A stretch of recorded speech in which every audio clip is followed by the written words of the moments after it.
सफा सीधियां करो जी, सफा सीधियां करो, पिछो पिछो। अस्सलामुअलैकुम। आज का व्लॉग बड़ा ख़ास और अहम है।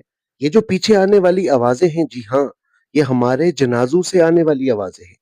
ज़रा देखते हैं कि नमाज़ जनाज़ा के अंदर क्या मसाइल हैं जिस पर हम अमल नहीं करते। 2 चीज़ें आपने याद रखनी है कि नमाज़ जनाज़ा के अंदर फ़र्ज़ है। एक 4 तकबीरात और दूसरी क़याम, कि जिस वक़्त इमाम साहब अल्लाहु अकबर कहें तो हमें साथ दोहराना फ़र्ज़ है।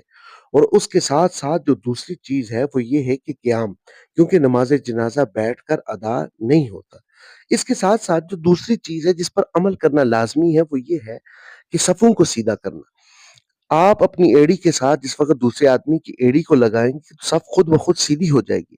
रसूल पाक सल्लल्लाहु अलैहि वसल्लम ने फरमाया कि नमाज़ के अंदर अपनी सफ़ों को सीधा करो वरना अल्लाह तुम्हारे दिलों को टेढ़ा कर देंगे।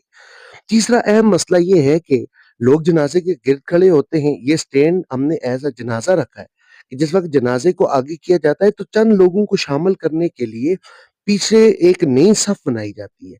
तो उस सफ़ में पीछे लोग शामिल होते हैं तो चंद एक लोगों की वजह से 7-8 सफ़ें खराब हो जाती हैं।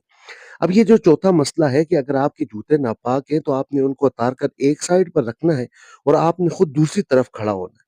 और इसके साथ अगर आपके जूतों के नीचे या ऊपर नजासत लगी हुई हो तो इसके साथ आप नमाज जनाजा अदा करेंगे तो आपकी नमाज जनाजा अदा नहीं होगी। तो इस मसले को याद रखिएगा कि हम अपने भाई की नमाज जनाजा को अदा करने जाते हैं। हमारा ये काम है कि हमें भी सवाब मिले और हमारे भाई को।